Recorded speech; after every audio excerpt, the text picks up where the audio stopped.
예수님이 십자가에서 하셨던 첫 번째 말씀은 용서의 말씀입니다. 누가복음 23장 34절의 말씀을 들어보시기 바랍니다. 아버지, 저들을 사하여 주옵소서. 자기들이 하는 것을 알지 못함이니이다. 우리의 죄를 대신하여 십자가에 못 박혀 돌아가신 예수님은 당시 십자가라는 무서운 형틀에 매달렸습니다. 그런 예수님을 보고 사람들은 비웃고 조롱하고 놀리고 때리고 괴롭혔습니다. 만약 나에게 누군가가 그렇게 한다면 어떤 마음이 들까요? 그 사람들이 몹시 싫고 미울 겁니다. 그런데 예수님은 그들을 위해 기도합니다. 아버지, 저들의 죄를 용서하여 주옵소서. 어떻게 이것이 가능할까요? 예수님의 사랑 때문입니다. 우리를 죽기까지 사랑하시는 예수님의 사랑은 특별한 누군가에게만 있는 것이 아니라 미운 사람을 비롯하여 세상 모든 사람까지 사랑하십니다. 우리는 어떤가요? 혹시 나에게는 용서할 수 없는 미운 사람이 있나요? 전도사님도 생각만 하면 울컥하게 되는 사람이 있습니다. 예수님을 생각하며 용서하려고 합니다. 여러분, 이제 잠시 눈을 감고 내 힘으로는 힘들지만 나를 위해 십자가에서 돌아가신 예수님의 사랑에 힘입어 그 사람을 용서하는 기도를 하기 원합니다.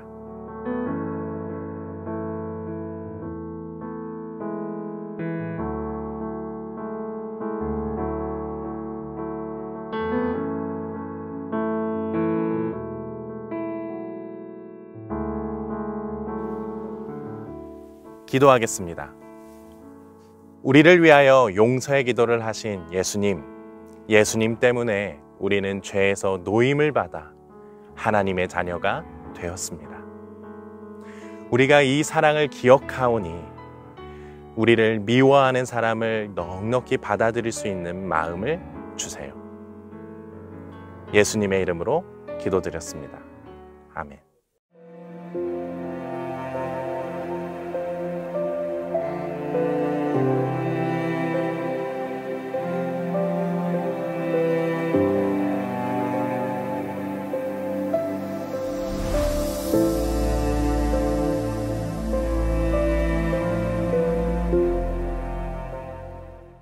예수님이 십자가에서 하셨던 두 번째 말씀은 은혜의 말씀입니다. 누가복음 23장 43절의 말씀을 들으십시오. 내가 진실로 내게 이르노니 오늘 내가 나와 함께 낙원에 있으리라. 예수님께서 십자가에 달리실 때 예수님의 양쪽에는 행악자 2명이 함께 십자가에 매달렸습니다. 그런데 그중 한 명이 예수님을 향해 당신이 그리스도면 너와 우리를 구원하라며 함부로 대했습니다. 그러자 다른 한 사람이 그 사람을 꾸짖었습니다. 너와 나는 십자가에 달릴 만한 끔찍한 죄를 지었지만 예수님은 그렇지 않다. 예수님이 행한 것은 모두 옳았다 했습니다. 그러면서 예수님께 말했습니다. 예수님이 하나님 나라에 가실 때 나를 기억해주면 안 되겠습니까? 사실 이런 부탁은 참 부끄러웠을 겁니다. 미리 예수님을 믿었더라면 좋았을 텐데 삶을 마감하기 직전에 예수님을 믿었으니 말입니다. 그런데 예수님은 그의 부탁을 듣고 오늘 함께 낙원에 있을 거라고 말씀해 주셨습니다. 구원은 나의 이로운 행동이 아니라 예수님을 믿는 믿음에게 부어지는 은혜입니다. 이 시간 예수님의 은혜를 생각해 보세요. 예수님을 믿는 우리는 그 믿음 때문에 하나님의 자녀가 되었습니다. 전도사님이 어렸을 때 착한 어린이만 구원받는 줄 알았어요. 그래서 말도 행동도 착한 어린이가 되려고 노력했어요. 하지만 예수님을 알게 된 후 비로소 깨달았어요. 내 모습이 온전하지 못해도 예수님을 믿는 믿음 때문에 하나님 나라에서 영원히 살게 된 것, 이것이 은혜예요. 이 시간 날 구원하신 예수님의 은혜에 감사하는 기도를 하기 원합니다.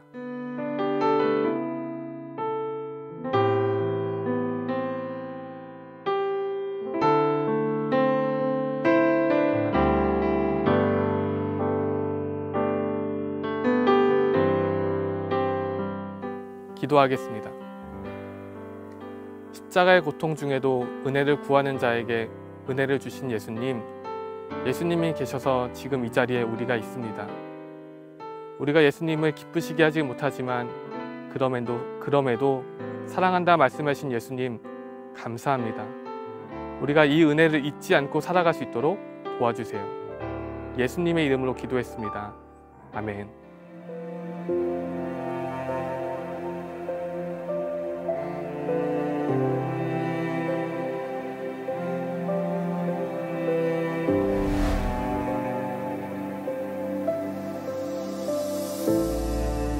예수님이 십자가에서 하셨던 세 번째 말씀은 사랑의 말씀입니다. 요한복음 19장 27절의 말씀을 들어보시기 바랍니다. 여자여 보소서 아들이니이다. 보라 내 어머니라. 예수님이 십자가에 달릴 때 예수님의 어머니였던 마리아의 마음은 찢어지는 슬픔으로 견딜 수 없었습니다. 예수님은 그런 어머니를 외면하지 않았습니다. 하나님의 아들이면서 동시에 사람의 아들로 사셨던 예수님은 육신의 어머니를 제자 요한에게 부탁합니다. 우리 때문에 십자가에 못 박혀 죽으셔야 하는 것이 예수님의 사명이었지만 그 사명 때문에 아들의 의무를 버리지 않았습니다. 눈에 보이는 부모님을 사랑하지 않으면서 눈에 보이지 않는 하나님을 사랑할 수 없습니다. 이웃을 사랑하지 않는 사람은 결코 하나님을 사랑하는 사람이 아닙니다. 우리 친구들, 이 시간 예수님의 세 번째 말씀, 사랑을 생각해 보세요. 하나님을 사랑하는 사람은 가장 가까이 있는 사람을 사랑하는 사람입니다. 하나님의 뜻을 행하는 사람은 가장 가까이에 있는 사람에게서부터 그 뜻을 실천하는 사람입니다. 전도사님에게 가장 가까이에 있는 사람은 가족인데요. 설거지나 청소와 같은 집안일을 솔선수범하여 사랑을 실천하려 합니다. 이 시간 내가 사랑할 가장 가까이에 있는 사람은 누구인가요? 그 사람을 떠올리며 함께 기도하기를 원합니다.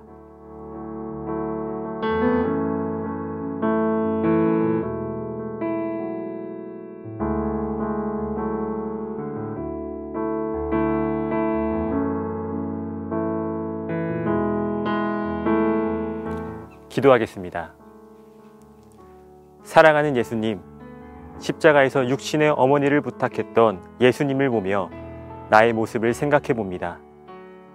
가장 가까이 있는 가족과 친구들을 사랑하지 못했던 나의 모습을 용서해 주세요.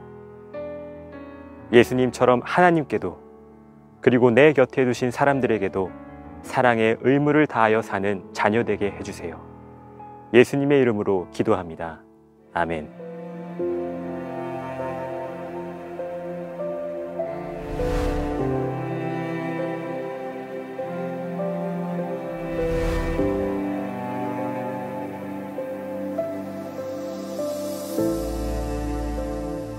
예수님이 십자가에서 하셨던 네 번째 말씀은 공의의 말씀입니다.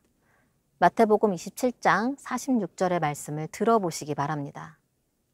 나의 하나님, 어찌하여 나를 버리셨나이까? 십자가를 앞두고 피가 땀방울이 되도록 기도하셨던 예수님은 바늘이 살을 찌르는 듯한 정신적 고통을 받으셨습니다. 또한 날카로운 뼈가 붙어있는 채찍질은 살이 찢기는 극심한 고통과 출혈을 일으켰습니다. 예수님이 진 십자가는 30kg가 넘는 무게였고 손과 발에 박힌 못은 길이가 18cm나 되는 거대한 것이었습니다. 더 끔찍한 것은 세워진 십자가 위에서는 제대로 숨을 쉴 수 없었다는 사실입니다. 예수님은 숨을 쉬려고 할 때마다 극심한 고통으로 몸부림치셨을 겁니다. 우리와 똑같은 인간의 몸으로 오신 예수님은 이 고통 앞에서 하나님께 외칩니다. 어찌하여 나를 버리셨나이까? 그러나 외침을 듣고 계신 하나님의 마음도 아팠습니다. 죄의 문제를 해결하기 위해서는 대속의 죽음이 필요했기 때문입니다. 그러므로 예수님의 십자가는 죄에 대한 하나님의 심판이 이루어진 공의의 현장입니다. 사랑하는 친구들, 예수님이 대신 죽어주심으로 우리는 하나님의 자녀가 되었습니다. 만일 누구라도 죄를 가지고 우리에게 속삭이거든 예수님이 십자가에서 하신 일을 선포하십시오. 하나님 앞에서 우리 죄는 숨길 수 없지만 예수님의 이름으로 나갈 때 우리는 용서받을 수 있습니다. 이 시간 나의 죄가 무엇인지 생각하고 예수님께 구체적으로 고백하는 기도를 하기 원합니다.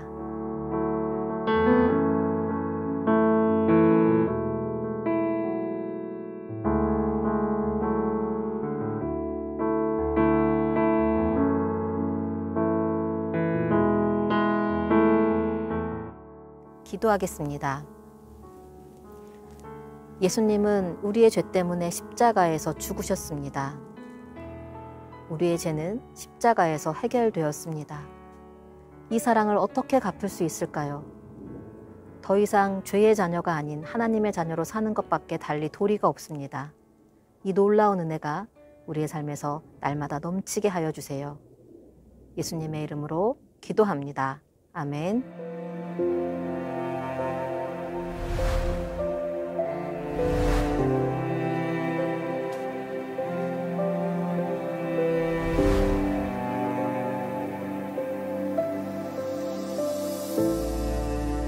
예수님이 십자가에서 하셨던 5번째 말씀은 사람의 아들의 말씀입니다. 요한복음 19장 28절의 말씀을 들으십시오.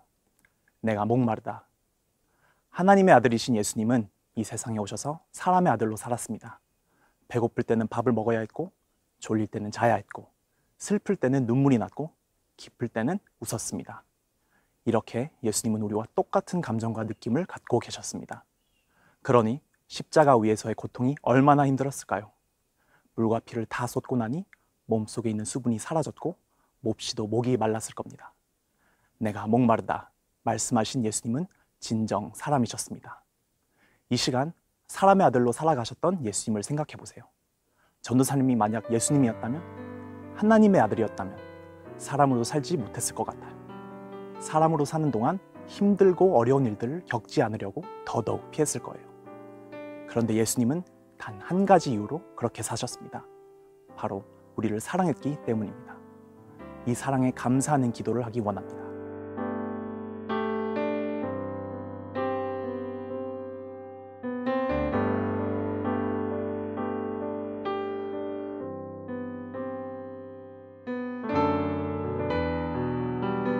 기도하겠습니다. 우리를 위해 철저히 사람이 되신 예수님, 그래서 누구보다 우리를 더 잘 알고 계심이 얼마나 든든한지요. 그 예수님께 우리의 모든 것을 말할 수 있게 해주시고 그 힘으로 이 세상을 힘있게 살아가게 해주세요. 예수님의 이름으로 기도합니다. 아멘.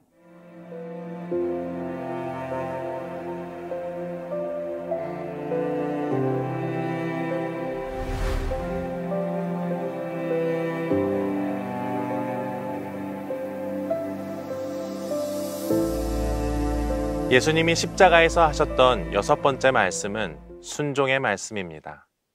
요한복음 19장 30절의 말씀을 들으시기 바랍니다. 다 이루었다. 예수님이 이 땅에 오신 목적은 우리를 구원하기 위함입니다. 마태복음 1장 21절에 보면 아들을 낳으리니 이름을 예수라 하라. 이는 그가 자기 백성을 그들의 죄에서 구원할 자이심이라 하니라.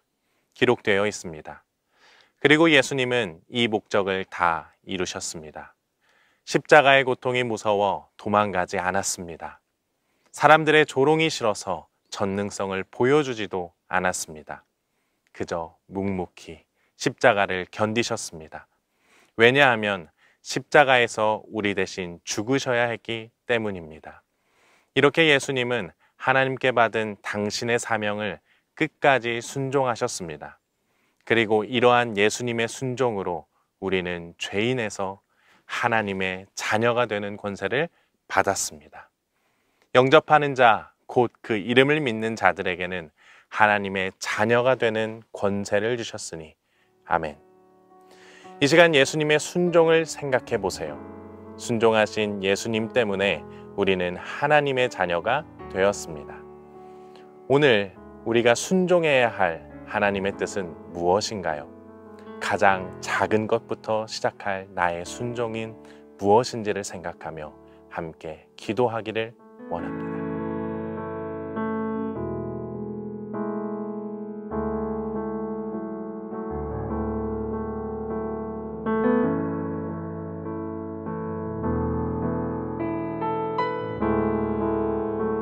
기도하겠습니다.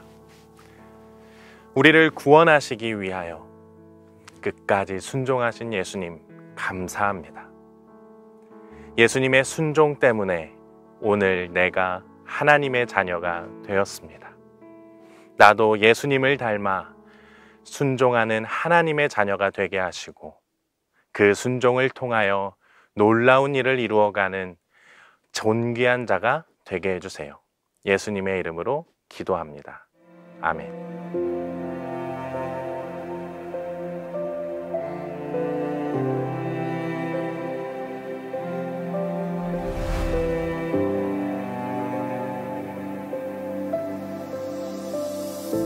예수님이 십자가에서 하셨던 7번째 말씀은 영생의 말씀입니다. 누가복음 23장 46절의 말씀을 들으십시오.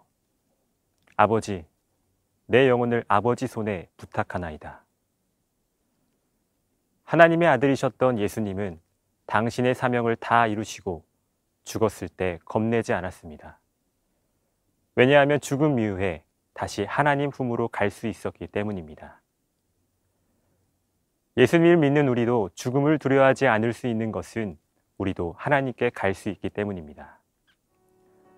사실 우리는 처음부터 하나님께로부터 왔습니다. 우리는 이 세상에 우연히 태어나지 않았습니다. 하나님의 계획과 목적을 갖고 이 땅에 왔습니다. 그러므로 우리의 삶이 끝났을 때 우리는 다시 하나님께로 가고 영원히 사는 영생을 갖게 됩니다. 예수님을 믿는다는 건 바로 이 영생을 믿는 것입니다. 이제 잠시 눈을 감고 우리의 믿음은 어떠한지 점검해 보기를 원합니다.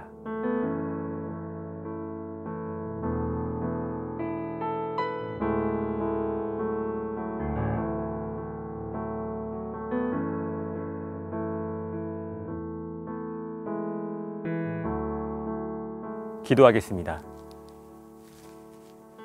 죽음의 순간에 자신의 영혼을 아버지 하나님께 부탁하신 예수님, 그리고 아들 예수가 고통당하는 시간을 숨죽이며 지켜보셨던 아버지 하나님, 그렇게 믿어주심으로 우리를 구원해 주시니 감사를 드립니다.